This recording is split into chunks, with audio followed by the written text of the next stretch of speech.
Hello, and welcome to My Streaming Bubble, the podcast where I talk about the shows I love with the people I tolerate.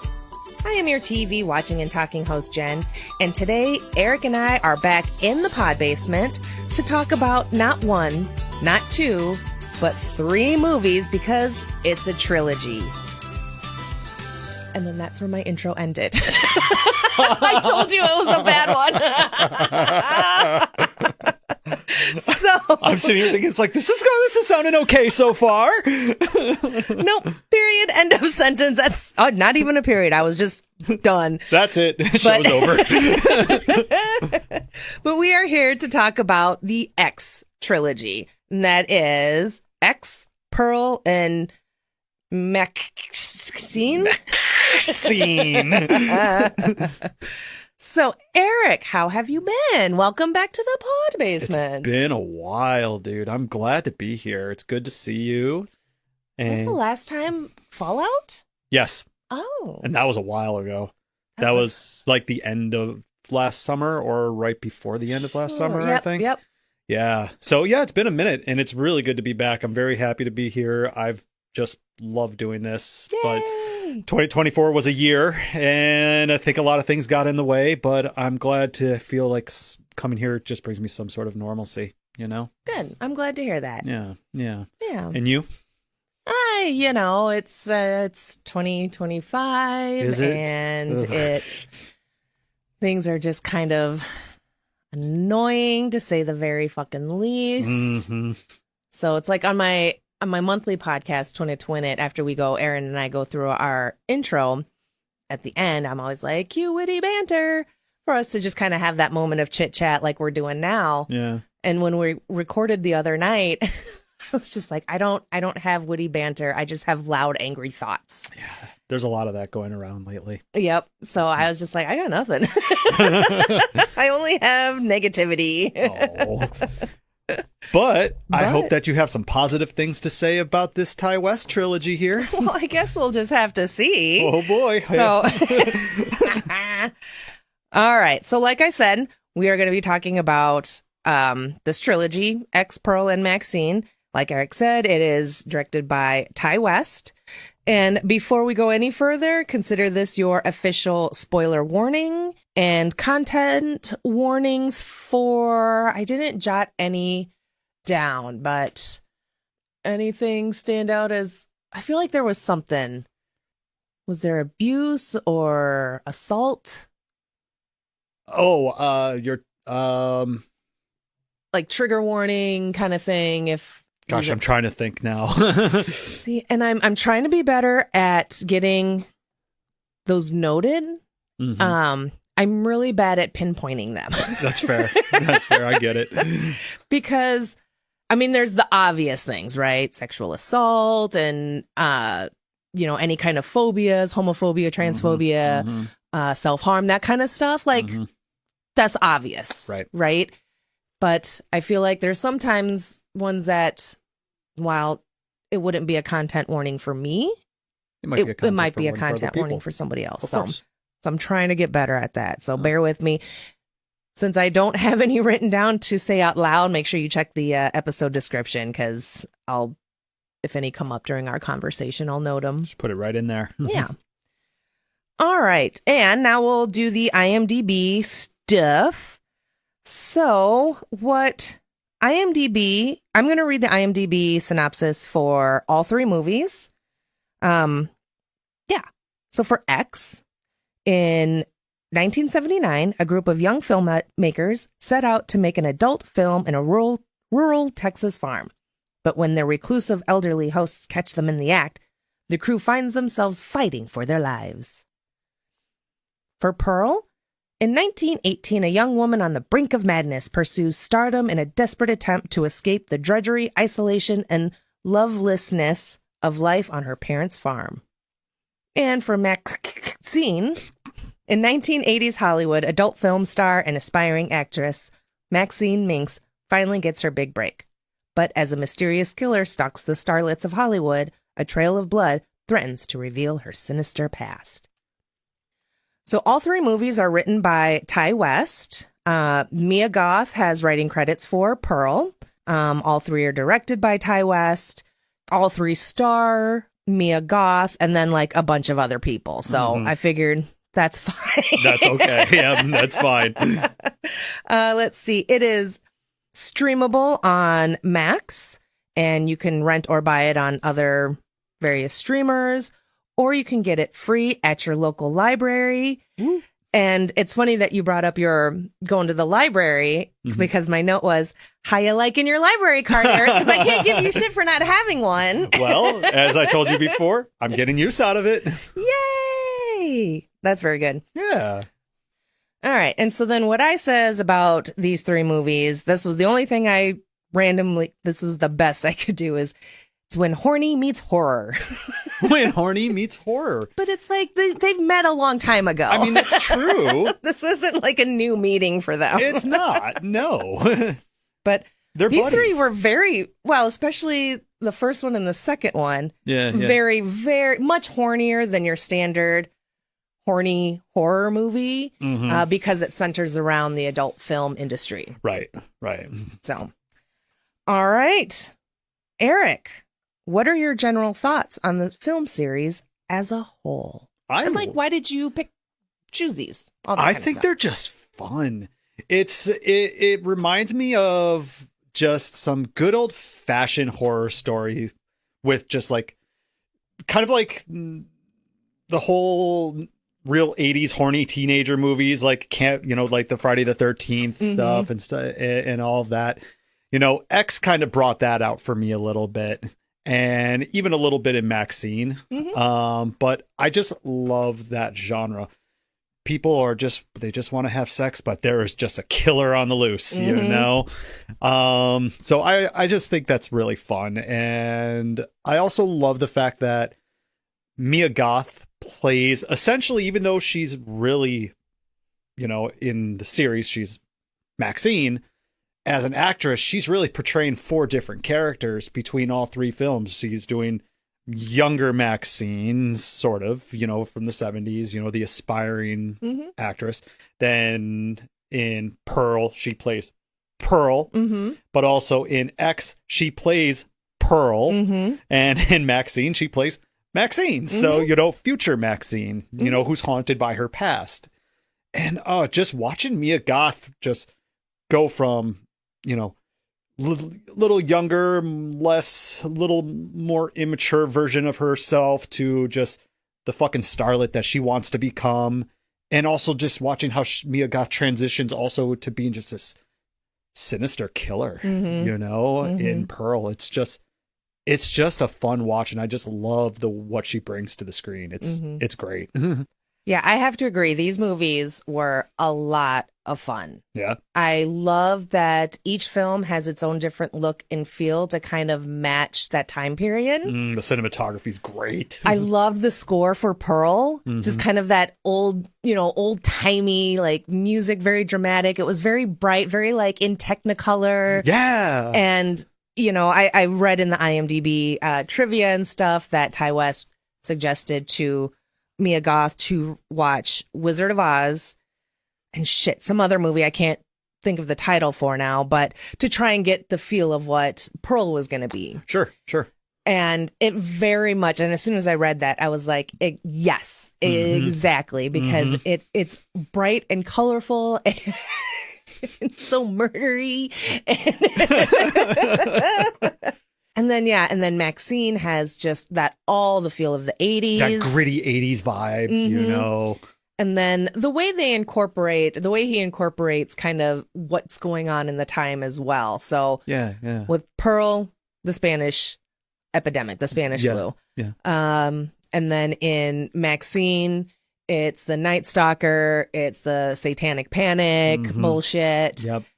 So that was just a lot of fun. And then in the 70s for X, it was just really like the rise of home adult entertainment. Yeah, sure. Back when they used to play porn movies in theaters just on your local street, on the big screen. Yeah. No, I get it. So I just thought these were a lot of fun. I will say that for all three movies, and this is just me, for the first half, until all the killing really started, I was more or less just kind of in and out. I mean, not to say that I didn't like it or didn't enjoy it, but I was really just kind of waiting for the murders to start. And I get like that with horror movies. Sure. No, and that's fair. Because sometimes that's all I want from a horror movie is some good murdering. I do enjoy the story with MaXXXine and the story of Pearl. Yeah. And I'd have to say, out of the three, I think Pearl might be my favorite. Pearl's my favorite. Is it? Nice. Oh, yeah. Love Yay! It. Pearl, that's the right answer. Honestly, had this not been a trilogy, Pearl could have really been its own standalone film. MaXXXine wouldn't have made sense because of the flashbacks. And X, I don't know if X was actually originally, if this was supposed to be a trilogy. I don't know if it was or wasn't, but X really didn't seem like to me like it was going to set itself up for any other movies. Nonetheless, a prequel. So when Pearl came out, I didn't even know at first that was part of this same story. Gotcha. I had no idea. I was just like, new Ty West movie. And then when I watched it, I was like, things are clicking. I think I'm getting it now. Howard, Pearl. Oh my goodness gracious, that's the same house, same farm. Yeah. Okay, this is all in the same universe. Nice. So yeah. So that was a cool surprise for me. Yeah. I just thought that, and since this was my first time watching them, I knew, obviously that all three are part of the trilogy. I didn't realize until I got to the end of X when they finally revealed the old lady's name to be Pearl. Yeah. And then I was like, oh, it was one of those like, I get it. All right. I see what's up. Because I didn't really, me, I like to stay away from as much information about anything. Sure, spoilers. I like going in knowing as little as possible. I feel like I have a better time with that. So then starting Pearl, I was like, oh, okay, I see. And your question to me about what order I was going to watch them in at first confused me. I'm like, well, I'm just going to watch them in release order. Like, why wouldn't I? Right. And then Pearl started, and I was like, oh, I get it. It was. I wanted to say once you see it, it's going to be very obvious. But I was just like, she'll figure it out. No, and I'm glad that I watched them in release order. Yeah. I thought that, and you know what? And really, you can watch them. You can either way. I feel like you can watch Pearl and then X to MaXXXine, and that would be fine as well. Sure.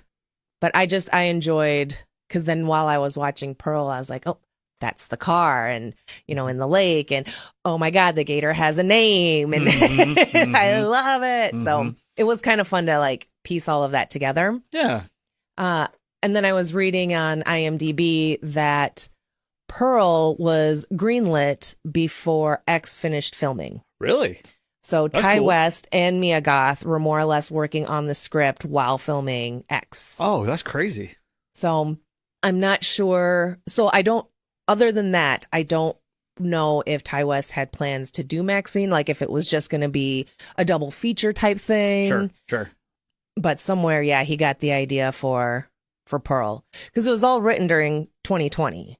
Okay. So some of the filming and everything had to be delayed because of quarantines and stuff. Yeah. So, and I think maybe that's where he kind of got inspired for Pearl. I mean, it takes place during, the 1918 epidemic. Right. And I'm like, if Pearl can wear a fucking mask, anyone should be able to wear a fucking mask. Bitch is crazy. I couldn't help but think of like a lot of the shit people were saying back in 2020 when we were all like seriously masking up.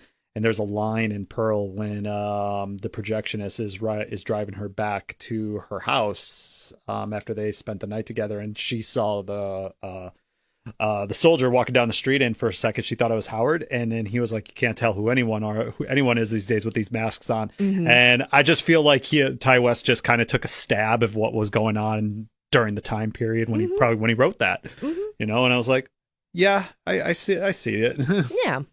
Yeah, I enjoyed some of those like little bits too. Yeah, and there were some great Easter eggs sprinkled throughout the entire trilogy that gave throwbacks, or in Pearl's case, throw forwards. I don't know, just to the other movies. Like you said, like with the car, like actually, the car that was sunk in the lake was not the same car in X. I thought it was, but it is a different car. Because the car in X is actually a bug.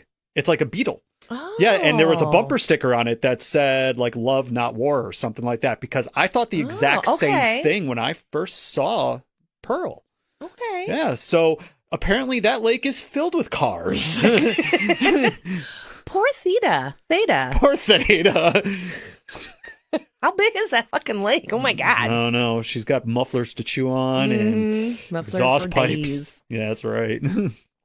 Interesting. You know, and I was thinking about it, and I think these three movies as a trilogy are fine, are great together. We don't necessarily need anything else, but I wouldn't mind another Pearl movie. Oh, I would love another Pearl movie. You know, maybe something like during like World War II. Well, she did mention in X how Howard fought in both wars. So I would love to see what would happen when Howard left again.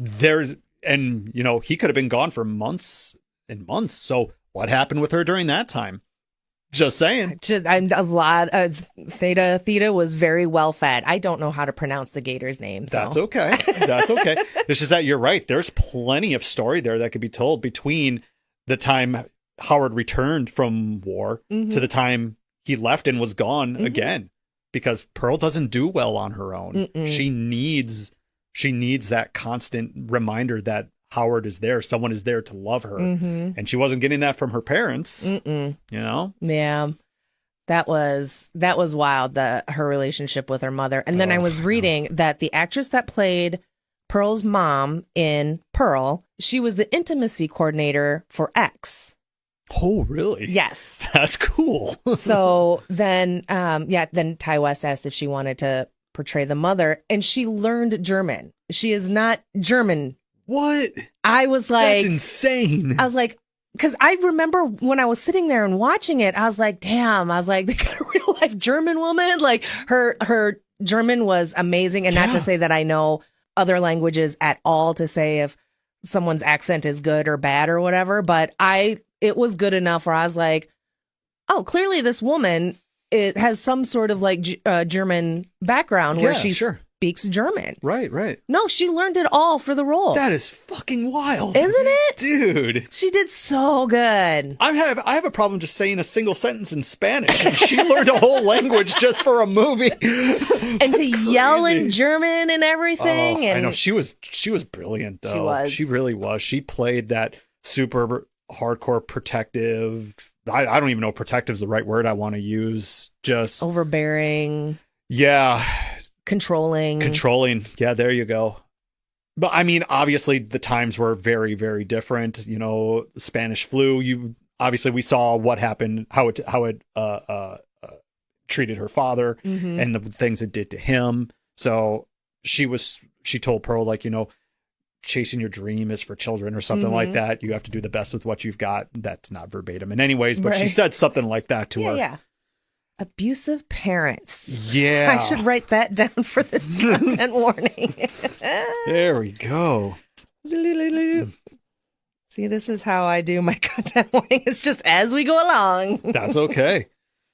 But yeah, just try to imagine, you know, you're in your early, she was in probably her early 20s, very late teens. Most likely, yeah. Yeah, during that time, maybe somewhere between 19 and 21 or 22. I felt like maybe it was MaXXXine that gave her age of being like in her early 30s. Oh, okay. Yeah. For some reason, I was thinking that Pearl also mentioned that she was like 23, but it was MaXXXine saying that she was 33. Yeah. As an adult film star, and that just doesn't have any kind of length to it. So. Sure. But just like, I can just imagine what it would have been like to live back then in a very rural area where, and you know, and obviously vaccines aren't really much of a thing. At all. Yeah. And just having to live in your own head as just someone who wants to escape, you know? And during this time period, escape is basically you only have one option. That's to go to war. And sorry, you as a woman during that time, that wasn't an option for you. So yeah, I mean, she was driven to madness by just seclusion.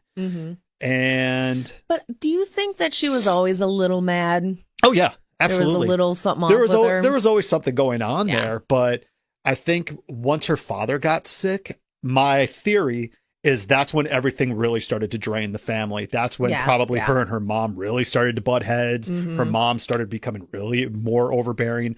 I think it all started with her father getting the flu. And I could see that, yeah. Yeah. But still, even with that being the case, it doesn't excuse some of the behaviors as far as how he was treated. I thought the weirdest thing in the entire trilogy is still the fact that she bathed in front of her father. Right? That fucks with me every time I see it. I mean, I get not wanting to, like, quote, waste the hot water. And, you know, she's having conversations with her dad and everything and still talking with him, which is nice to see. But you could have spun the chair around a little bit. You know? You know what I mean? God. Yeah, I was getting a bit nervous because I was like, what the fuck's going on here? Yeah. And I think this was after Pearl already humped the scarecrow. Oh, gosh. That was just something, wasn't it? To be honest, that was actually a great scene, though. It was well shot. It was that scarecrow, the way he looked was, oh my gosh, too lifelike for even my, you know. But Mia Goth, she just went with it. She made out with that thing so hardcore. So gross. Oh my God. It's funny. It was fantastic. Yeah, I can absolutely see that life for Pearl and her mom went downhill because her mom had the line of, I'm supposed to be his wife, not his mother. Yeah. And I can only imagine that, you know, everything else that the mom had to take on and then therefore had to what she couldn't do got passed on to Pearl. I mean, that's just fucking stress all over. Yeah. You know, and I understand the mom being afraid of Pearl contracting the Spanish flu because clearly this is how it affected her husband. Yeah. She doesn't want her kid to go through that. She doesn't want to have to go through that and taking care of both. Right. So I get it. But again, it's just kind of that old school way of parenting of just being mean about shit. Right. Which I find very interesting because with the exception of how their immediate family interacted with each other and interacted with others, it seemed like their family actually had some good support. They had good support systems, like Howard's sister. Yeah. Mitzi. Mitzi, that's her name. I wanted to say Misty, but I knew that wasn't right. Yeah, Mitzi and her mom, you know, they wanted to make sure the family was okay, bringing over the pig. Ooh, that pig. Mitzi just seems like she wanted to really be Pearl's friend, you know? Like, sister-in-laws have to stick together. Yeah, exactly. And I don't think Pearl just couldn't grasp that concept, you know, but also neither could her mom. Her mom couldn't. She said, we don't take charity, you know, and, you know, I think that was Howard's mom who was like, oh, it's just a pig, you know, just trying to be nice to your family. So I think it's probably a longer history of Pearl's family just not accepting help and really approval of others, you know. So it makes me wonder, when Howard came into the picture, how did Pearl's mom and dad handle that, you know? I mean, it could have been, I'm guessing it went well because he lived on the farm and he did work on the farm. And that's where he wanted to be. He didn't want to be with his family. That's where Pearl wanted to be. She wanted that closeness of you know, she wanted the close family dynamic. And she wanted to get the fuck off that farm. Yeah. And Howard kind of wanted the opposite. Yeah. It's like he almost like took for granted the closeness of his family and was like, I just want to go live on a farm and, you know, middle of nowhere, peaceful, yada, yada. Yep. And that's not to say like that made Howard a bad person or anything, but when we see how Pearl responds to that kind of family dynamic, you get that feeling that Howard maybe didn't understand completely how important that was to Pearl. That's very true. You know? Yeah. But I also wonder too, like, what other small signs of madness were there? Because she did say she started off killing small animals. Right.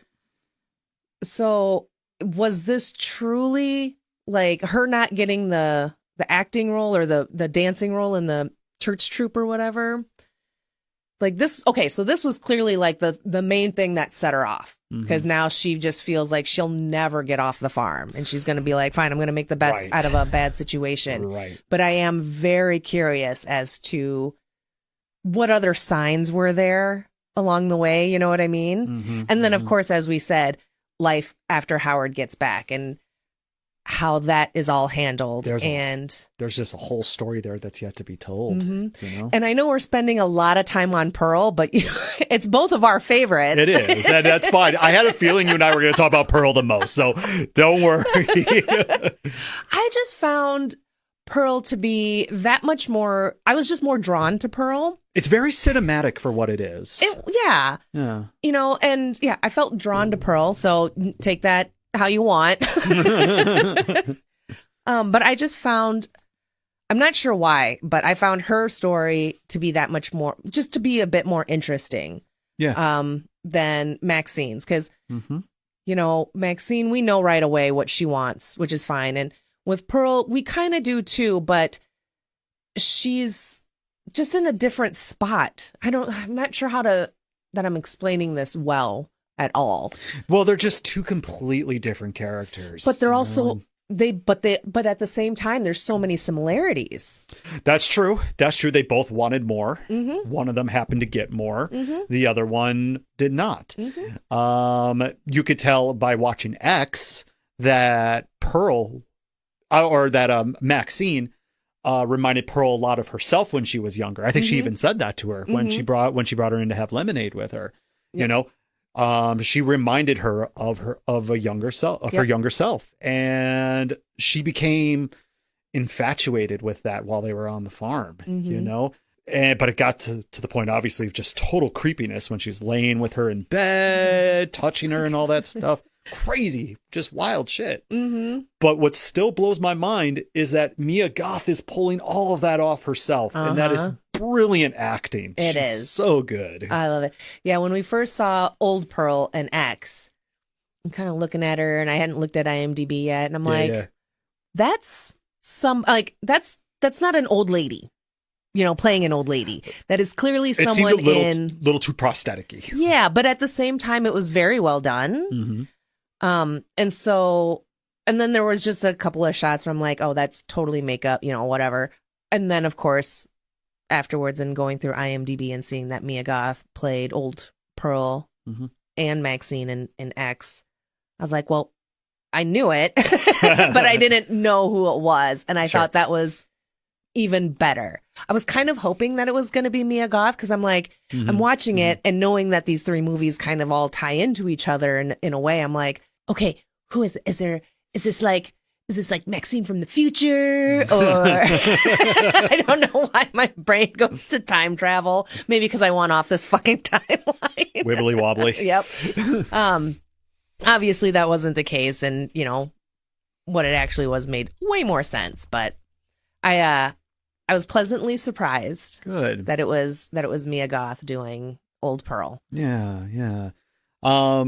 You know what I do want to say, when watching Pearl the second time, I appreciated the ending of the movie so much more. And when I say the ending, I don't mean just like the last scene. I mean the final credits. Yep.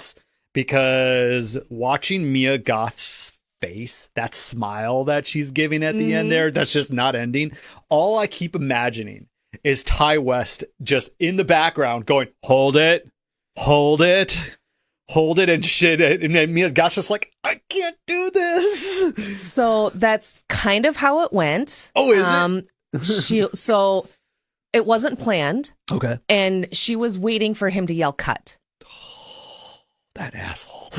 So her face straining is actually like her straining and her eyes kind of watering. And there is one point during all of that, I think IMDb said like she does like a slight head shake. I did see that. Yeah. And that was kind of like her signal to be like, I can't do this any longer. But I thought that was fantastic, because I thought it was more like what you were thinking, you know, that it was a little bit more planned of, okay, you're going to hold the smile for, you know, a little longer than quote normal. Right. But I too was imagining Ty West just like, okay, a little longer, 5 more seconds. Yeah. and maybe he was, but my interpretation of the trivia was that he didn't say shit. They're like, let's see how long we can go before she pops a vessel. Right? Kind of, yeah. Yeah. So I did love that. And yeah, after I learned about that, I was just like, that makes it that much more fun. I feel like, you know what? We'll get into X and MaXXXine a little more in a little bit. But what I love about Pearl, I think, is that Pearl is really like becoming part of like this new wave of modern horror movies that have been like just coming through over the course of the last couple of years.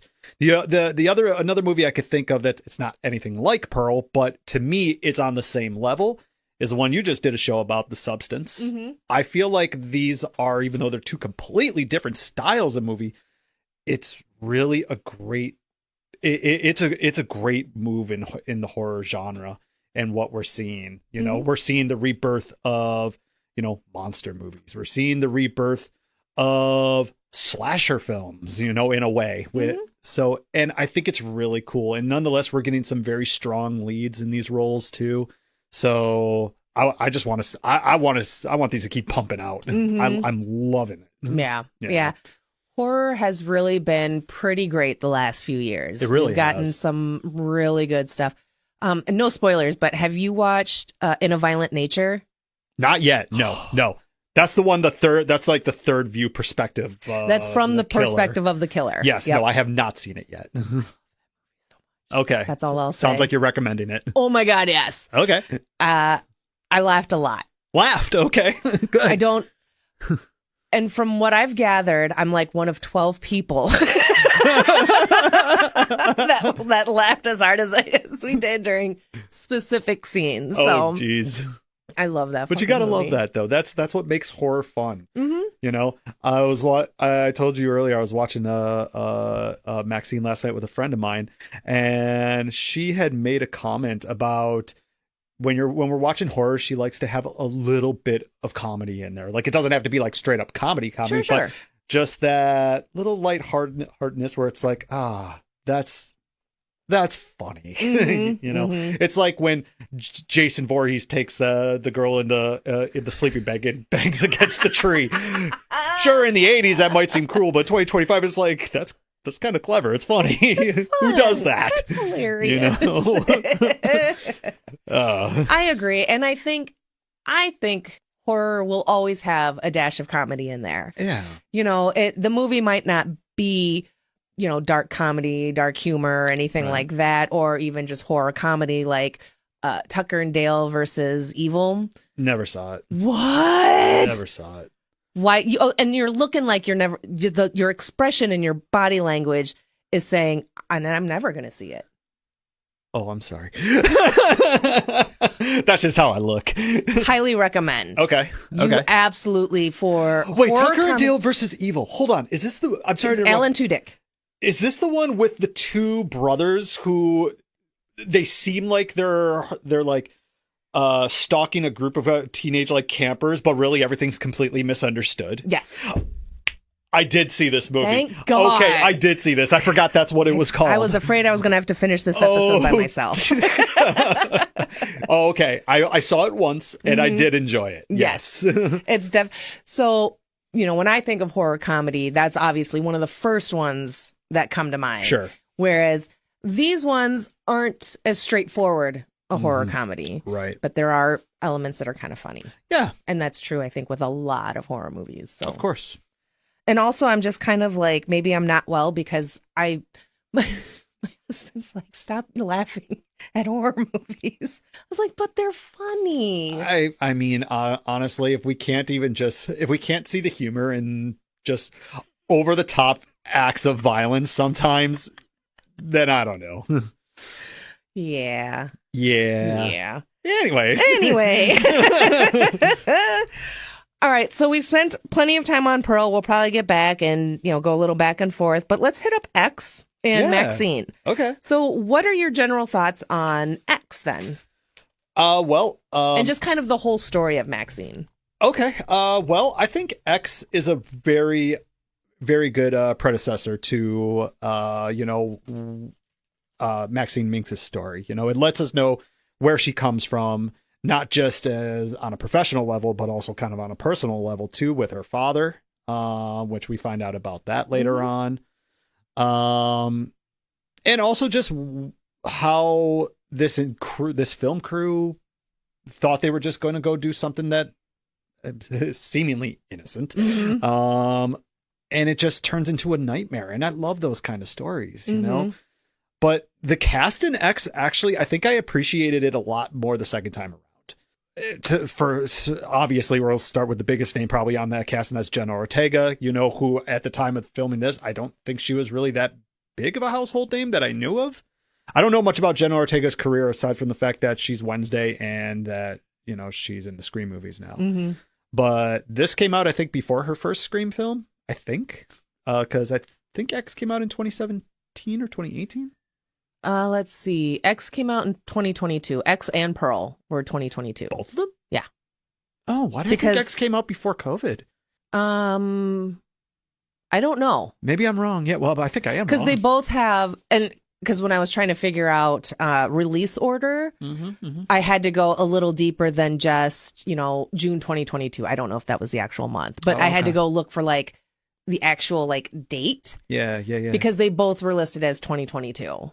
Oh, okay. And then remember they were being filmed kind of at the same time. You're right. Yeah, you mentioned that before. Okay, that's fair. All right, well, Jenna Ortega is definitely a household name by that point. But still, just then if that's the case, to see an actor of her status in, I wouldn't call it a B movie in any way. You know, Ty West is a well-known director. Oh, absolutely not. Yeah. And he's paying homage to, you know, 70s slasher flicks. He's paying homage to the 80s horror movies, you know, and he went completely off the rails with Pearl, but and we love him for that. We do. But yeah, X overall, even though it's my third favorite movie in the trilogy, I think that it's a fun one. It's one that as long as you go into it not expect and don't take it too seriously, you're going to have a really good time with X. And then once you watch the other movies, X, I think, starts to make a lot more sense. The thing that I like most about X and kind of more or less Maxine's story is, again, that, you know, we've seen movies, horror, non-horror, where main character wants to make it big. Yeah. You know, I like that with Maxine, though, her medium for that is adult film. Right. And I feel like we just don't see a lot of that. You know, where the adult film industry, it plays a role in actors and actresses becoming famous, bigger stars, beyond all the sexy times. So I really enjoyed that. I thought that was really kind of cool and interesting, and I think it also kind of helps put adult film stars, like, quote unquote, humanize them a bit more.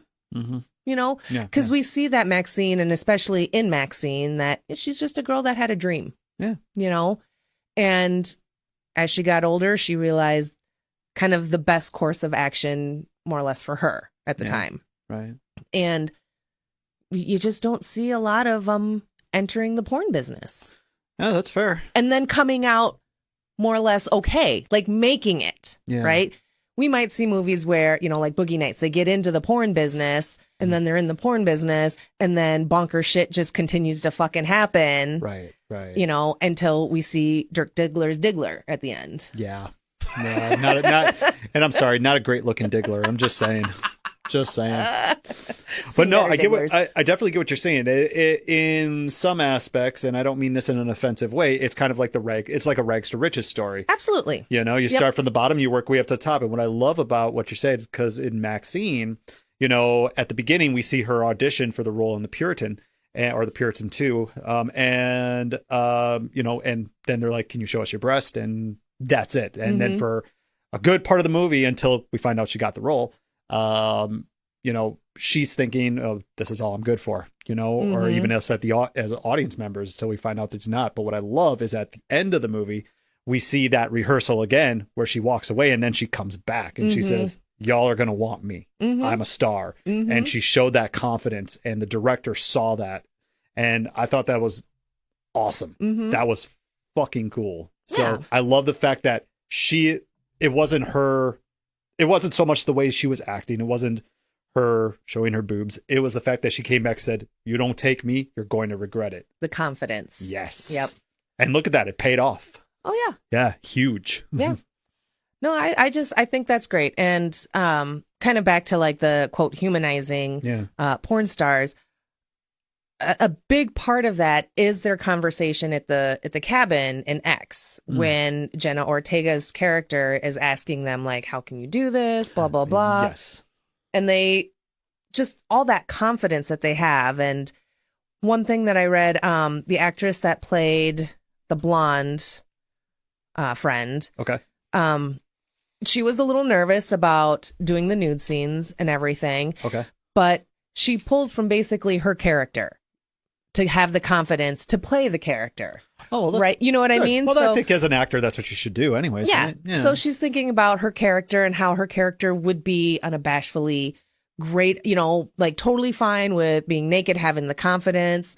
And that's where she pulled. I just think it's so kind of like interesting. It's all like full circle. Like she's pulling from traits of a fictional character that she's giving in order to give her self-confidence to play that character. And I think if I had wrote this down right, I hope this is the right person. I think that's Bobby Lynn, played by Brittany Snow. Yes. Yes. Yep. Okay. So I thought that was really cool. I thought that was really like just a good way to get into that character and to, have that confidence that she was looking for. But truly that whole conversation. And there's some really amazing dialogue throughout these three films. There's that one in X, which I think is my favorite. And then in Pearl, obviously her like 10-minute monologue to Mitzi. Confession. Oh my God, that was so fucking good. Like, I love the way it was shot. The camera was just panned on her the entire time. It didn't move. It didn't go back and forth between the two to see the reactions on Mitzi until the very end. You just saw all the emotion pouring out of Pearl and getting it all out there. Brilliant. And all I could think about when I watched that, even the second time, was how did she remember this? Because you could tell that was all done in one take. It wasn't. It wasn't? No. Then that is incredibly well edited. It was. It did take like a couple of takes, but per IMDb, the longest one take for the whole monologue, I think it said, was like 4 or 5 minutes or something like that. So roughly half of the monologue itself. I thought too that it was a one shot, which would have been amazing. I mean, it's still amazing. It not being a one shot scene doesn't take anything away from that. Sure, of course not. But yeah, I was kind of like, oh, really? Well, props to the editor. Holy shit. Hell yeah, dude. Hell yeah. Yeah, I love that. And then just her facial expressions. Like when in doing this podcast, I've realized that I'm all for like all the face acting. I'm more in tune to that than I was before the podcast, and just kind of just being a casual watcher and being like, oh yeah, like, oh, here they did a great job expressing this on their face. But now it's so much more, it's something that I actually kind of look for more or less, especially when we get close-up shots like that. Sure. And she just, the way her face moves, contorts, the way her eyes well up. And then as she's getting towards the end, you see that slow switch from sad and vulnerable Pearl to, I'm going to kill my sister-in-law. Yeah. Like the unwell Pearl. And it almost kind of gives me goosebumps because it's kind of subtle. You see vulnerability turning into basically madness within 10 minutes. Anger, jealousy, madness, all of that. So I absolutely loved it. Yeah. Well, that's cool. Yeah, I'm glad that that's what you took from it, because I took the exact same thing away from that scene. It's so brilliant. Here we are back on Pearl again. All right, let's talk about MaXXXine. Let's get that out of the way and then we'll come back to Pearl. So good. For me, MaXXXine is my third favorite. Really? Out of the trilogy. Okay. I did like it. Mm-hmm. I obviously, I'm in it for the kills, and there just weren't enough kills. Right.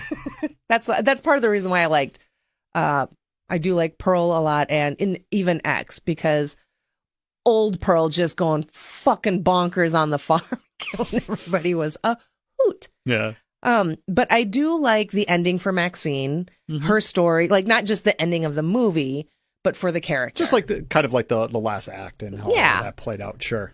You know, and obviously at the end of X, we find out that her dad is that super religious, evangelical cult leader dude. So it wasn't. So those kind of interactions in Maxine weren't the most surprising. Okay. And that's not necessarily a bad thing. It's like we already knew, and we knew that the dad was going to come back and play a bigger part. Sure. In the next installment. So right. But I mean, it's fine. I liked it. I do like the character's whole kind of arc and trajectory throughout X and Maxine. Mm-hmm. Again, I love that we have an adult film star becoming a quote unquote, quote, legit actor. Right. I'm happy that she managed to kind of enact her revenge on her dad. Mm-hmm. But then how that is used to propel her into stardom, the not just the stopping a serial killer, but that it was also like her dad, and not just like leaving him to die, but just straight up blowing his head off. Yeah. Let me ask, during that part, did you get tricked like I did the first time when they show them up on the Hollywood Hills? He's laying on the ground and there's the helicopter, that whole scene. And then they switch from that to her being on the red carpet walking for the Puritan 2 and looking like the biggest star. And then they cut back to her on the Hollywood Hills just before she blows off her dad's head. I thought first time I watched it, like, she was up on that hill and she was imagining herself. Like, she was imagining, this is what I wanted from my life. And like, I thought that like she was going to get taken out or something like that. Yeah. But I'm glad that didn't happen that way. So in the end, I was just like, get it, girl. Hell yeah. Hell yeah. You know what? I am going to say it. I hope this isn't a controversial statement, but I'm going to say it anyways. Mia Goth equals the final girl. Well, yeah. She's final girl. She's a final girl. Yeah, I mean, X specifically, she's literally the final girl. Legit, yeah. Textbook final girl.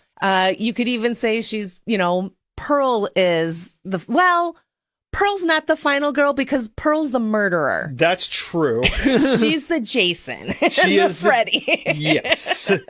Yes, she is. But then Maxine continues to be a fighter and a survivor. Yeah. Yeah. And she is. She is. And Maxine is like, to me, it's supported by a great cast. And you could tell Maxine had a little bit of a higher budget just because of some of the people who they had in that movie. Yeah. Yeah. So like bringing I didn't even know Kevin Bacon was in it until the day I watched it for the first time. Oh, really? Oh, yeah. That's live. Well, I mean, samesies. I didn't realize it until I saw his name on the credits. Yeah. And I was like, what? Did you not realize that was Kevin Bacon when you were watching it? No, because wasn't it in the opening credits? Oh, the pre-credits. Sorry. Yeah. Okay, fair. No. I mean, that was so obviously Kevin Bacon, but there's no getting around that. But then the male detective, Bobby Cannavale or something like that. Yeah. From Will and Grace. I don't know. He's the tall detective. Yeah, I think he's in Will and Grace. He was also in Mr. Robot. Oh, okay. Right on. That Laura and I covered. That was like one of the, not the first, but one of the firsts. And then who else? I know I'm going to butcher his first name. Giancarlo Esposito. Oh yeah, Giancarlo Esposito. Yeah, I know I can say it better than that, so I'll just leave it. Best agent in the business. I loved his character so much. He was so fucking greasy and smart, and his hair drove me. It was so bad. It was great. Yeah, and then of course the way he orchestrated getting rid of Kevin Bacon's character, because he's like just a private detective. I know. Oh my god, I loved it. Oh, you know what? Crushing him. I take back my earlier statement about the kills. There may not have been a lot, but they were great. Because I'm also remembering too when one of the street performers followed MaXXXine down like an alley and she pulled a gun on him and then made him suck the revolver. Yep. And then like stomped on his balls or something. Yep.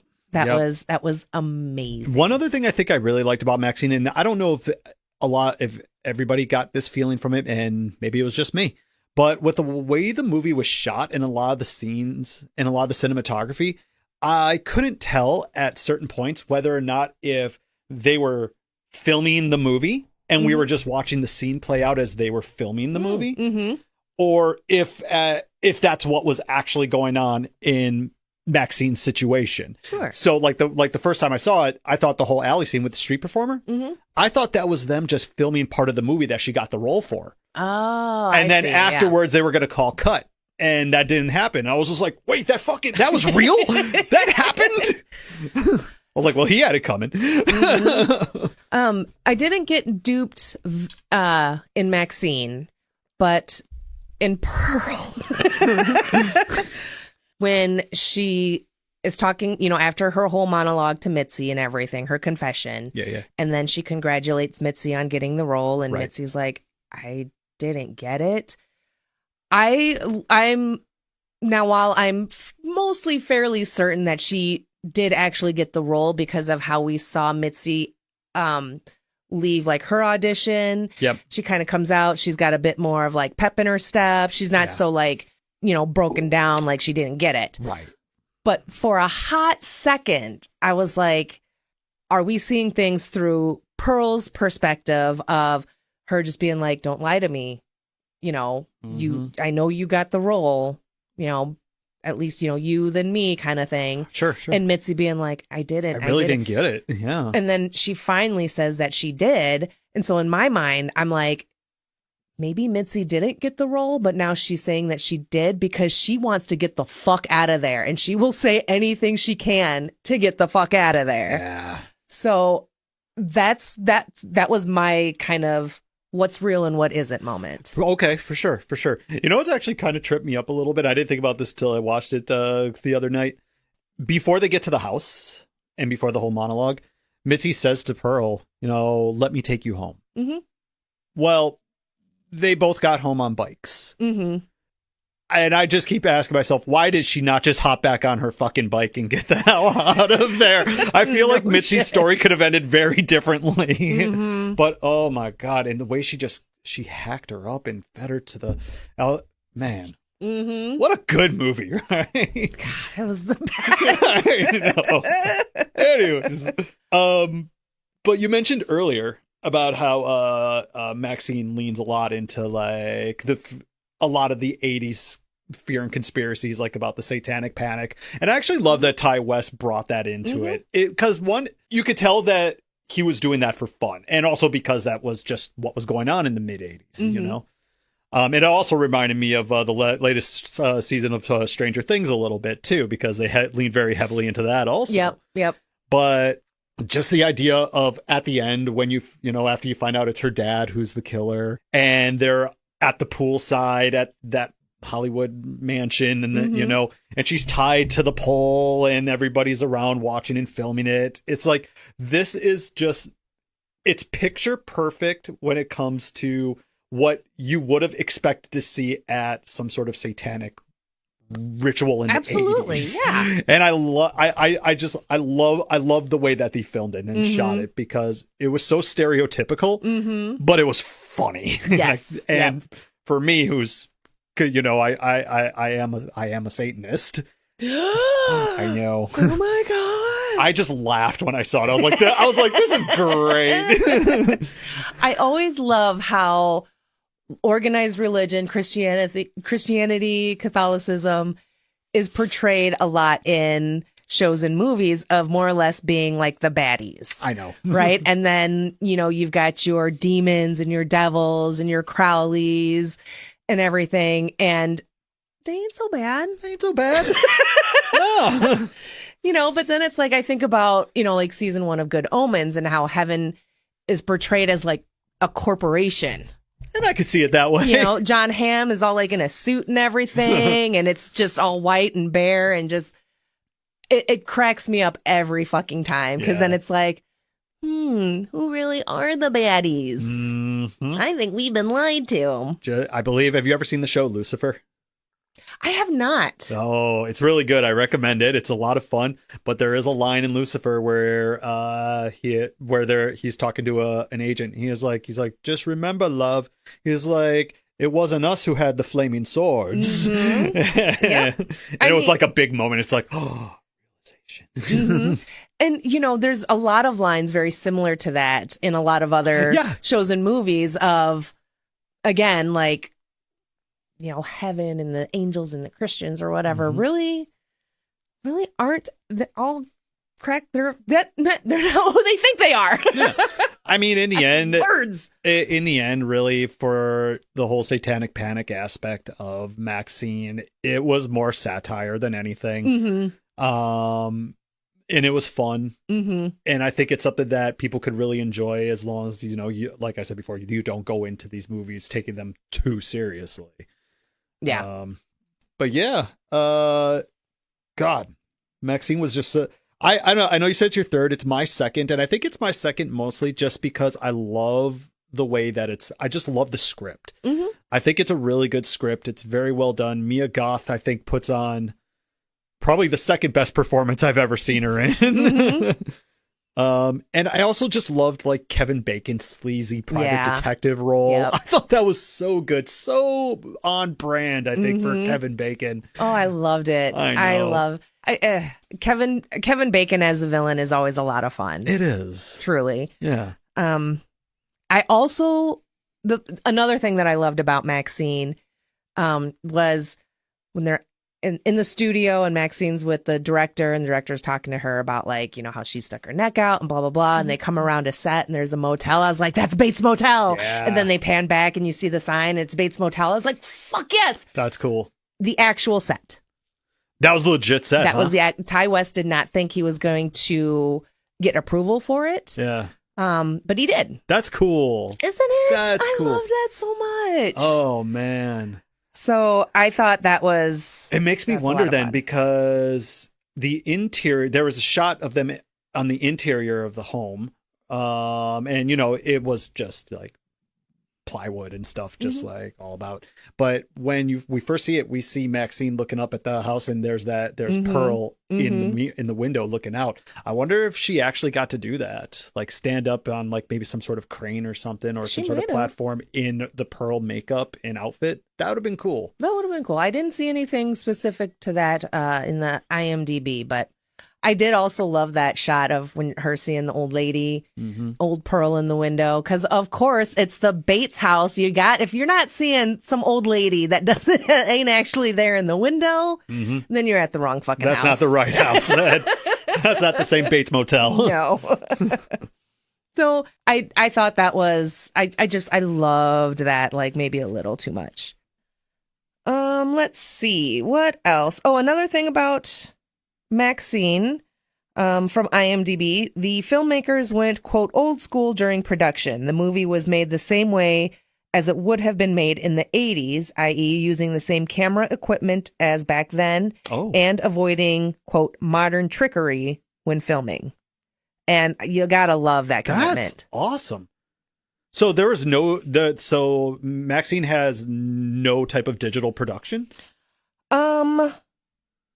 I'm not gonna say specifically because I don't actually know like maybe how much was done. When she blows her dad's head off, that's all practical. Oh, sure. You know, you can absolutely tell. I don't know if maybe they used a little bit of digital to kind of enhance some of that. Right. So it still looks more or less natural, you know, because CGI can look very fucking CGI, especially blood splattering everywhere. Sure. But it reads that they went more practical effects as much as possible. Oh, I love that. Love good practical effects in movies. Fuck yeah. They really do. Look at what they did with The Substance, man. Oh my God, yes. Seriously. I've watched that movie 4 times now. I love that movie. It's so good. It's so good.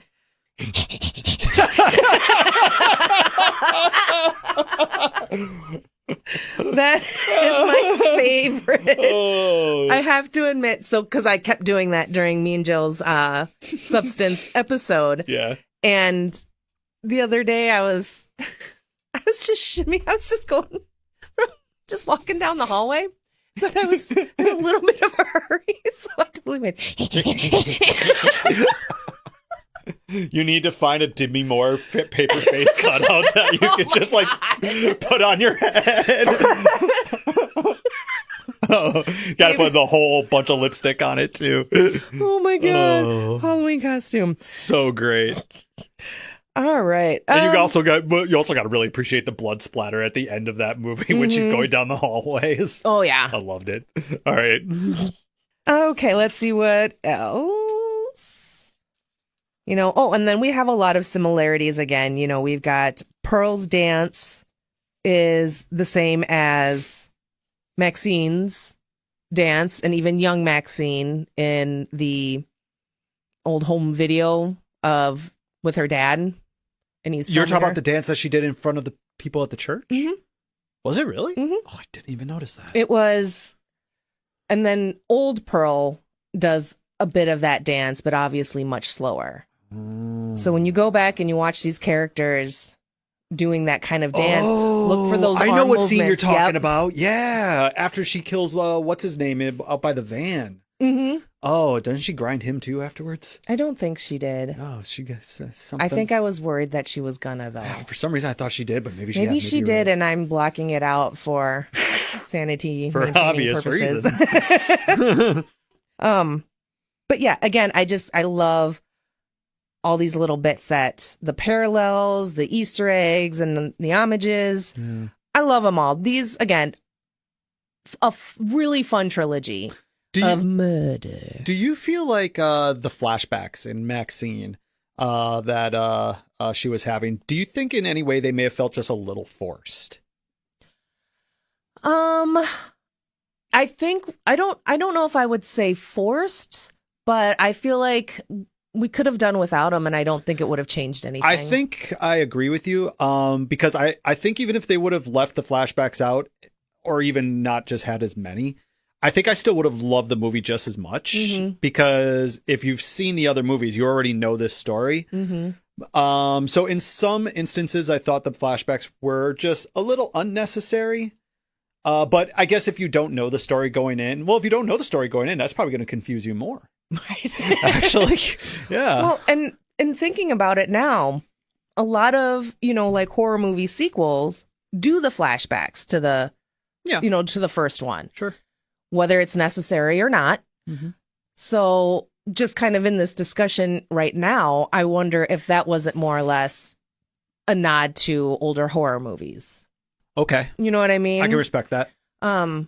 Because it's like maybe not the second one to have flashbacks to the first one, depending on how far removed the second one is. Because I'm thinking of Nightmare and Friday, and then at some point, maybe the third installment, they'll do flashbacks or something if they didn't do it in the second one. Right. I mean, hey, they did it in Lord of the Rings too. So, I mean, it's a nice way to get a previously on without a previously on. Okay. Respect. That's fair. But I mean, I agree. Other than that being the possibility of being included, we could have gone without. And again, I don't think it would have changed anything. Right. And if you hadn't seen if you hadn't seen X before watching Maxine, you just might be enticed to watch X then and have those pieces kind of make a little more sense. Right. I kind of feel like you could watch this movie really in like any order and you'd be fine. I'd like to try it starting from Maxine, because now I've done it as X Pearl Maxine, and this time around I did it as Pearl X Maxine. Wait, no, X Pearl Maxine and then Pearl X Maxine. That's a lot to say. It's just way too many X's. Yeah, there's so many. Do you have a preference of which one you've enjoyed? As far as how I watch it? Yeah. Pearl X and then Maxine. Okay. Yeah. So chronological to that timeline. Yes. Okay. Also, I think it's also not just so much that, it's also it kind of the way that Ty West, like we mentioned before, how he films each of the movies. It's kind of like we're going back in time and moving forward with the future of cinematography. I mean, imagine if they made a fourth movie to this series. I would think that it would be shot something like maybe mid-90s. It would be more because film styles change. So, and I imagine that's what Ty West would do with it. He would continue the trend of how were we filming movies during this decade. You know? Oh, So, I like that. Yeah, because I'm just kind of thinking more or less like a Pearl sequel and what time period that would be and film style. And I feel like that gets a little trickier. Sure. You know what I mean? Between Pearl and X, because Pearl, we've got that bright Technicolor dream world. Right. A deranged Wizard of Oz, if you will. So I'm just trying to think like, okay, if you went into like the 50s or 60s or something, I was like, nah, because then you're getting back into, I don't know. But either way, it would be interesting to see which time period and filming style. I seriously want to see a movie or another follow-up to an actual follow-up to Pearl. I would love to see what happens when Howard goes off to war again. And just how she handled that. Who suffered because of this. And I also want to see more of Howard's reaction and acceptance of Pearl. Sure, yeah. How did Howard just not leave? Right. What part, like, is there something off with him as well where this is fine? Is he just that much in love with her? Yeah. Because you do kind of get the sense that, especially, in X, that he does care about her. Oh, yeah. Yeah. Oh, God. And then the old people sex. That was unnecessary. I have it written down. Old people sex. That was gross. That was gross. Worse than any death. I felt so bad for her for being underneath the bed. Oh my God, I know. And then Pearl's just like, fuck me, Howard. Oh God, it was so gross. But you know what? Good for them. Good absolutely. Good for them. I'm not trying to shame old people sex. But then Howard's just like, my heart. Yeah, but then how he actually dies was pretty great. That's true. And I will say there aren't really, like, these movies don't rely on jump scares. But there's a couple. Right. That one with Jenna Ortega's death, and then her kind of coming back and scaring Howard to death. Yeah. That got me a little bit. Okay. And then I don't remember if that's really the only major jump scare I think in the whole movie. Yeah. Unless but there was there was one more, and I can't remember which movie it was in. But it started, and it wasn't anything. Okay. It was just like, there wasn't a character, and ta-da, now there's a character or something. Yeah. It wasn't like a death or a surprise, but it was just something that just happened, and I was not expecting, and I jumped, and I was like, oh my God. That's funny. That scared the shit out of me. Oh, man. But what were you going to say? I don't remember. Okay. I didn't know if you had like another...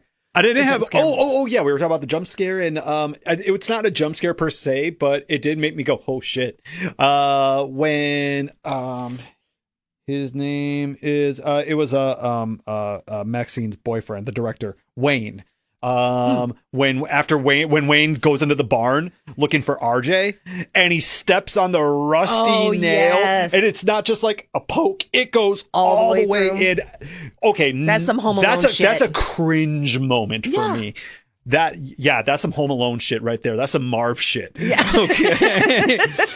That's all I could think about too. And you know what? He got Marved after that because instead of an iron to the face, he got the fucking lawn tool to his eye. And he's looking through. He's like peeking through the hole, and I'm like, why would you fucking do that? Yeah, I know. Come on. God damn Look, I'm it. just gonna say it. That's some white people shit. That is some white people shit.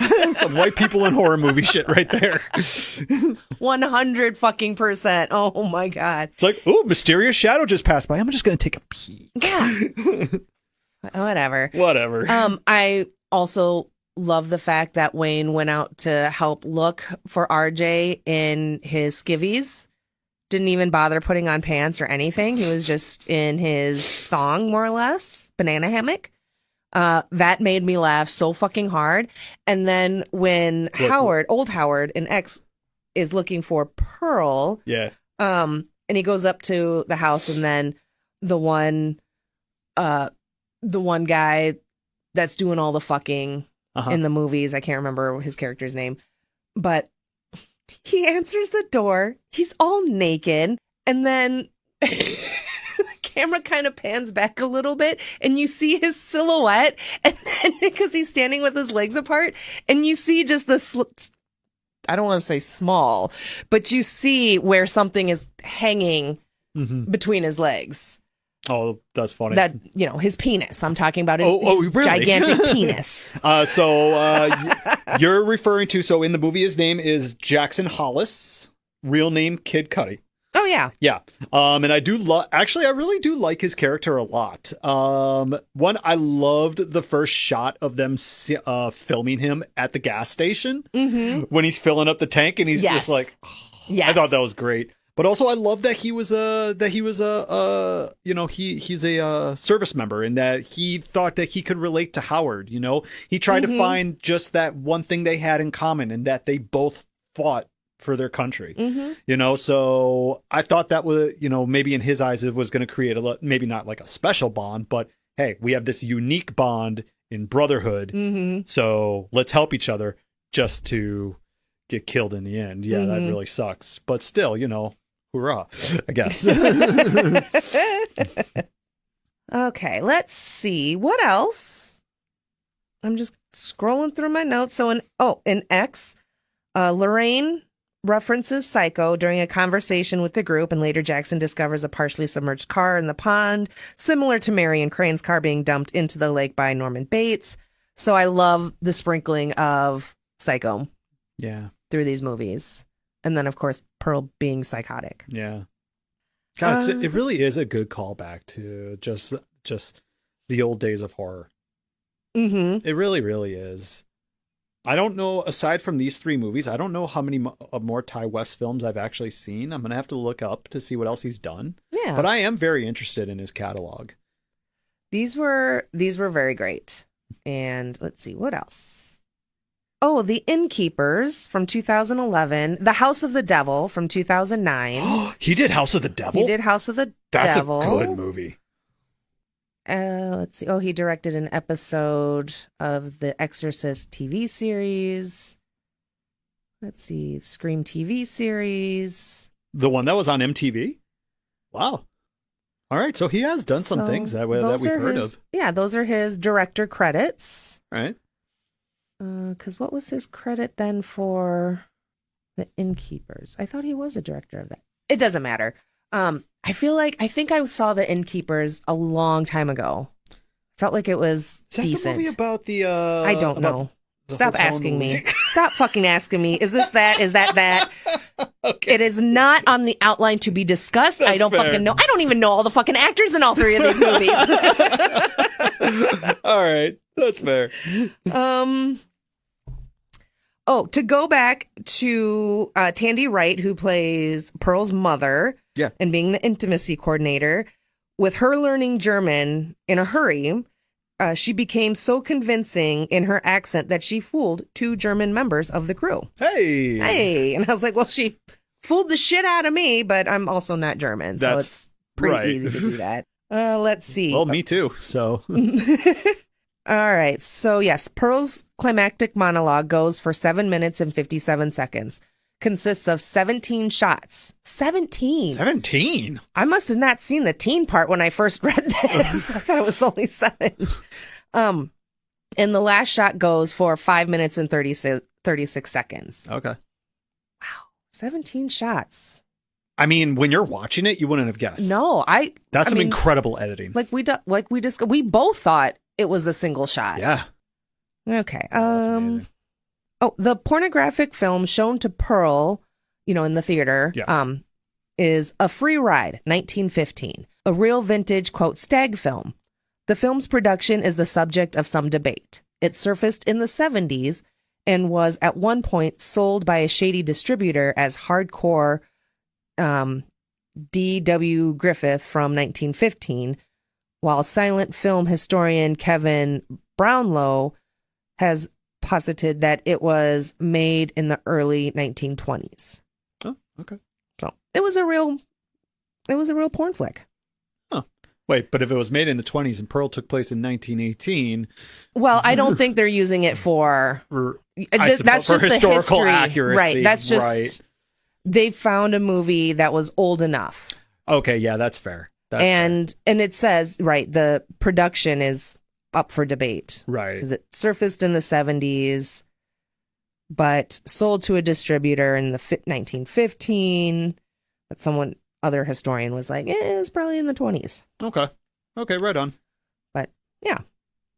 Let's see. Oh, Pearl has been referred to as Joker for girls, like Joaquin Phoenix's Joker.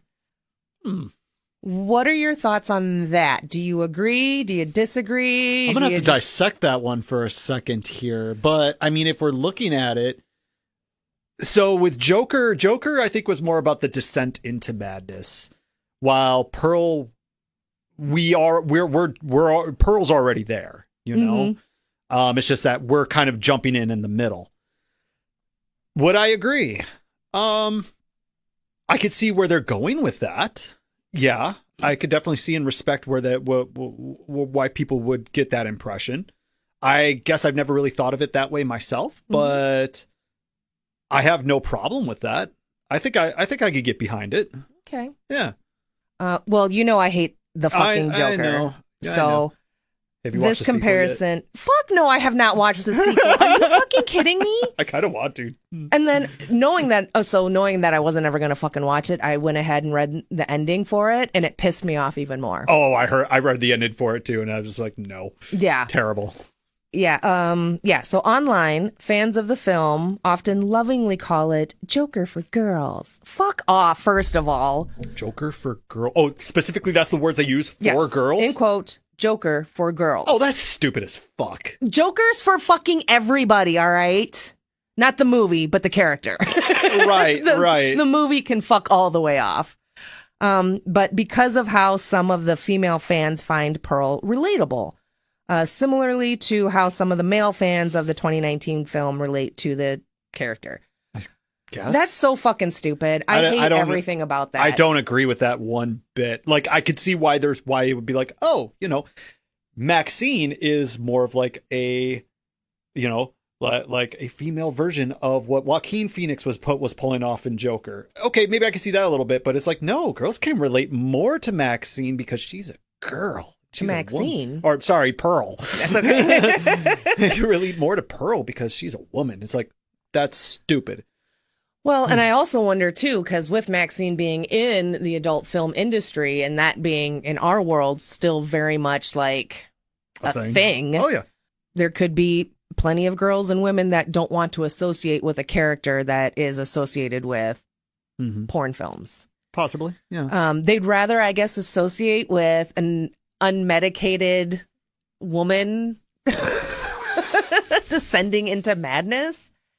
And like, if that's what it is, because you have Joker over here, which is Arthur's descent into madness and also a commentary on healthcare system. And then how that was poorly used to justify him turning Joker.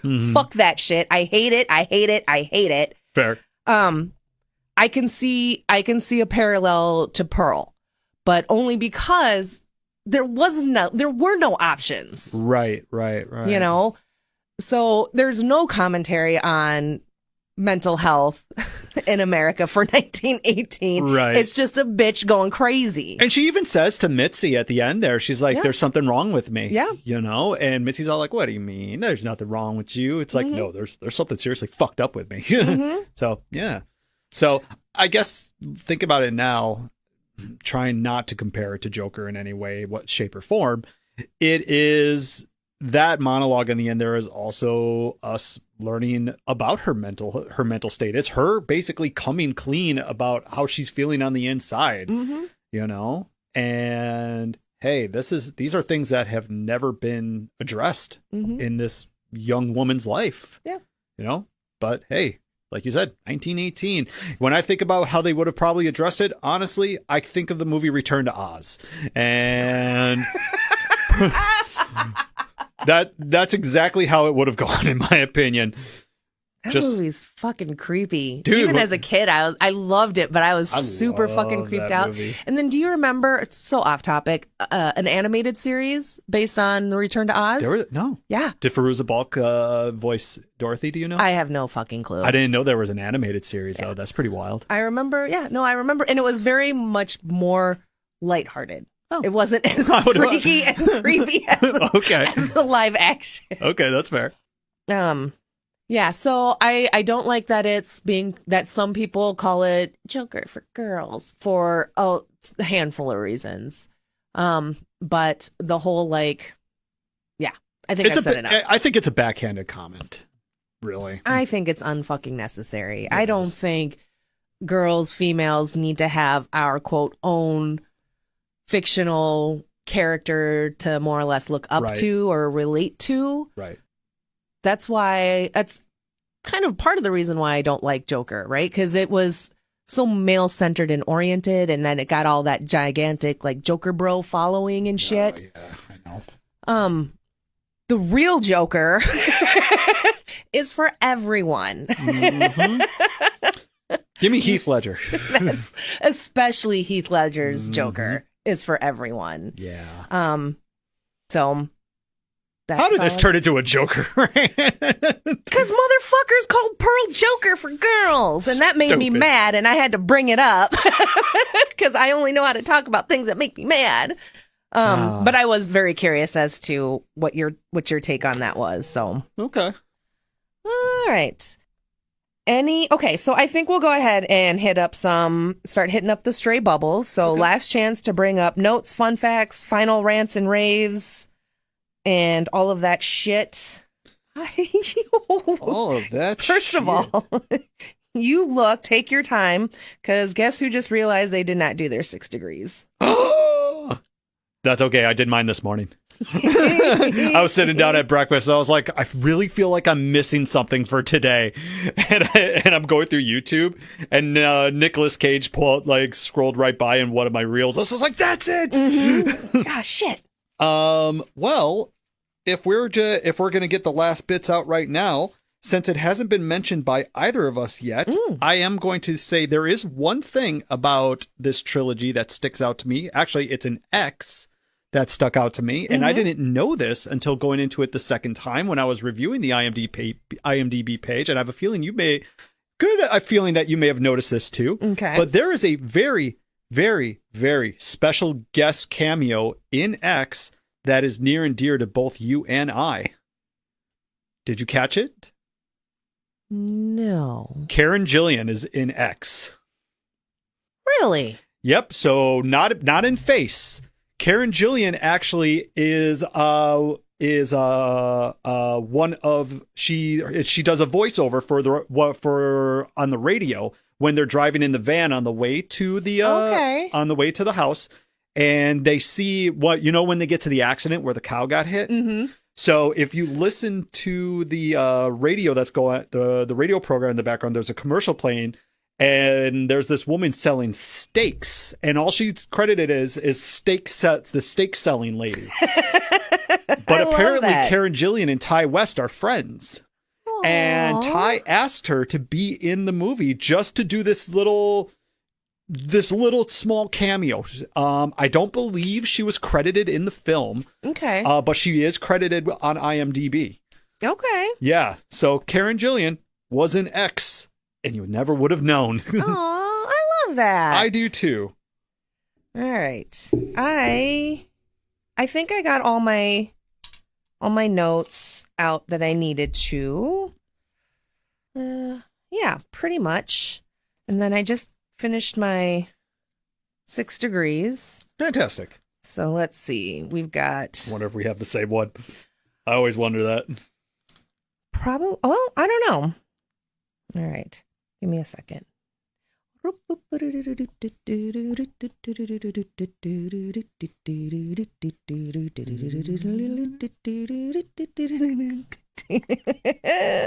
but a circus over here, folks. Okay. I'm ready. What you got? Okay, so I took this rare opportunity to do a 6 degrees that I never thought I was going to be able to do, but I'm doing it. Ooh. I am doing the 6 degrees of Nicolas Cage with the original master of the 6 degrees, Kevin Bacon. Perfect. I love that. And it was a lot easier than I thought it was going to be. So Nicolas Cage was in The Outsiders. And in The Outsiders, he was in The Outsiders with Tom Waits. Tom Waits was in a movie called Queen's Logic that also starred Kevin Bacon. Nice. They really can get to Kevin Bacon in 6 steps or less. It's amazing. And, and in doing the 6 degrees of Nicolas Cage now for however long we've been doing this, it's real fucking easy. Yeah. All right. So I went ahead and on the spot, this was on live, y'all. So I went with Tandy Wright, who was Pearl's mother in Pearl. She was in the movie Jack the Giant Slayer with Nicholas Hoult, who was in Renfield with Nicolas Cage. That's awesome. Bam! Hey-o. I actually need that notebook. She just totally threw it on the floor. Drop the mic. Yeah. Not these mics. Not the mic. No, let's not drop the mics. But all right. So, what has been streaming in your bubble? You know what? A lot. Oh, shit. You get 3. Okay. All right. And a 500-word limit for each. Ooh, that's going to be tough. This is what we were talking about here. The panic in his face. I'm just kidding. No, we're good. Actually, I've been watching a lot of movies lately. Okay. I've been doing a lot of movies. Obviously, this trilogy as one of them. I had a hankering lately to watch the Poltergeist films, and I watched that trilogy. That was fun.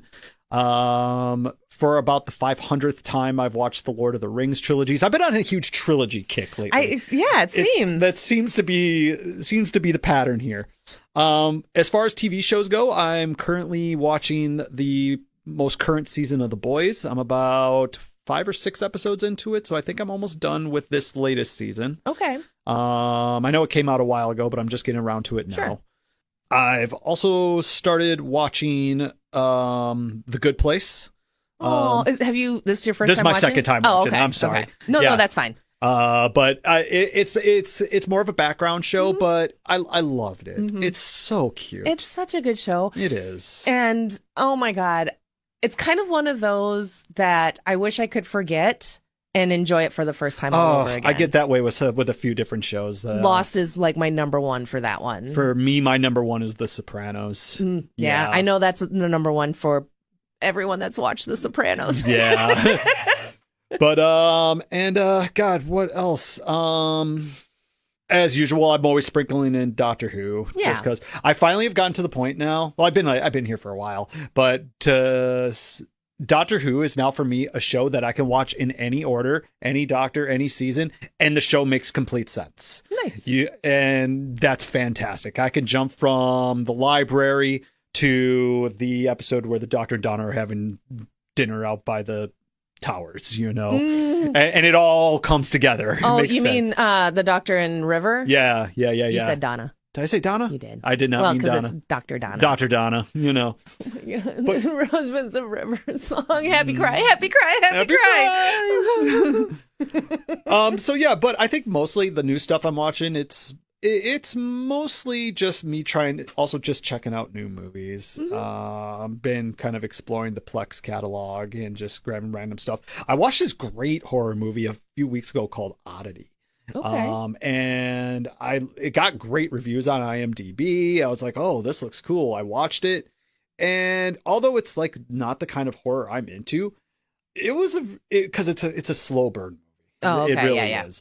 The conclusion was just fantastic. It was a really, really well written film. So I highly recommend Oddity. And I also watched this movie not too long ago called Men, which is really weird. I don't know really how to describe it. It's just about this person. She gets out of like a nasty marriage or something, and she takes a vacation for herself, but she ends up going to this village that she doesn't realize is completely inhabited by men.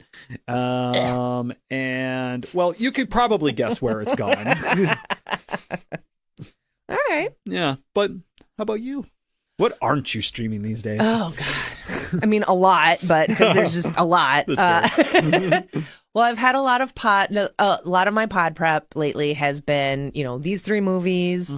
Ted Lasso, been working my way through the first 4 seasons of that. And so I'm not quite halfway through season 3 yet, but getting there. Okay. And then the Final Destination movies. I watched the first one the other night and I fucking love that movie so much. You want to know something funny? Yes. I've never seen a Final Destination film. Really? Not a single one. Not a single one. Yeah, and I know there's like 40 of them. 5. I know. There's but 5. Still, I know there's quite a few. And there's about to be a 6th. Is there really? Mm-hmm. Wow. So I didn't know they were still making those. That one was just recently announced. Oh, okay. So it's not like they've been making them. Right, right. They made 5 however many years ago. Because they started in the 90s with those, didn't they? Yeah. That's wild. I remember I was obsessed with that fucking movie. And I got a lot of unnecessary fears, phobias, and anxieties on impractical deaths situations from those movies. Yeah. Well, don't ever go on a roller coaster again, I guess. There's a lot of things, those movies. Yeah. Don't go in your kitchen. Don't go in your bathroom. Just don't get on an airplane. Just don't. Just don't. I mean, you're literally not safe anywhere, which is fucking great. So aside from pod prep, hubby and I started rewatching Bones. Oh, nice. Have you ever seen that? I've watched the first 3 seasons. Okay. So I am familiar. Okay. So, I mean, no spoilers or anything, but because there's on like a streaming live channel like Samsung or something, there was a channel that just was playing Bones constantly. Cool. I don't know if it was a Bones channel or just a marathon for the weekend or whatever. Right. But I realized that it was the later seasons, which I didn't care for. And then, of course, ads. So I was like, well, we're going to pull it up on Hulu and we're going to start off from the beginning. Yeah. And we're close to halfway through season 2. Cool. And it has been a fucking hoot. I loved that. Okay, so I was super obsessed with that show. I think Meg got me into that. And so hubby and I, we watched it all the way up until a certain point. There was a character death that pissed me off and I didn't want to watch it anymore. And then another thing happened that made I just kind of lost interest after that. Sure. But I think it went on for like 12 seasons or something. Bones was on for a long time. Yeah. It's like 12 seasons and 20 plus episodes each season. So wow. How do you even come up with all that with new material after all that's when they have all the fillers. Yeah, it's like half filler. Almost. Well, I haven't seen anything past season 3. So well, I mean just any show from that time period, pre-streaming. Those were all 20 plus episodes. That is true. Yeah. So we're lucky if we get 12 episodes out of a series these days. We're lucky if we get 10. We're lucky if we get 8. Who are we kidding? Ugh. I know. It's one of my loudest rants. But yeah, so rewatching Bones, that's been a hoot. Been really enjoying that. I kind of forgot how funny it was. And Brennan being just as socially awkward as she is and just always saying the wrong thing and just being way too blunt is just so much fun. Yeah. So I've been enjoying that like a lot more than maybe I should be, but it's been a lot of fun. Well, good. That's nice. And then we're big fans of like Kitchen Nightmare with Gordon Ramsay. Never watched it. I'm familiar, but never watched it. Yeah. So we've seen like all the older episodes, watched them all and everything. Did not realize that the show came back like last year or something, or was it on like a break or something? It was one of those where it ran for a time period like from like maybe 2007 and then for a few years. And then I don't know if it was canceled or they just were done filming it or whatever, but they were done and they weren't making new episodes until I guess like a year or so ago. Oh, so they gotcha. like brought it back. Okay. So we've been watching that because we love Gordon Ramsay. We're a Gordon Ramsay family. Yeah. My husband has a background in kitchen. So when Gordon Ramsay hit the scene originally, being sweary and mean and, some people calling him a bully and everything. It's just funny because my husband was like, but that's how it is in the kitchen. Yeah. Like, so it's almost like he appreciated that representation of mean kitchen guys. Sweary kitchen guys. Are you still watching like ghost hunter shows and stuff like that? I mean, I have nothing current because I'm incredibly picky about my ghost hunting shows, and I hate almost all of them. Oh, okay. So I know there was a time there a couple years ago where I felt like you were watching a lot of them at once. And I go through those kind of rotations. Just kind of phases. Yeah. Okay. So, but yes, I went through and I watched all the Ghost Adventure episodes, which unfortunately I've seen all of them more than once. That is a bold confession. You heard it here first, folks. But then during that time, yeah, you're right. I was watching a lot of other ghost hunting shows and trying to find new ones. And the ones that I did find that I liked only went for maybe 2 seasons. Oh, okay. So I'm just like, which those are probably the good ones. Yes. Yeah. But yeah, so Kitchen Nightmare, we love watching Kitchen Nightmare. And then the last thing I'll just say is, so been watching stuff with my 13-year-old, getting him more into more adult stuff, but not adult stuff, because ew. But maybe horror and just that kind of shit. So we watched a couple of random episodes of Love, Death, Robots. Really? Yes. Oh, so good, isn't it? So good. So good. So of course I had to start him with I think it's Jabari, the water nymph and the deaf knight. Oh my, that was from season 2, wasn't it? I think so. Yeah, so cool.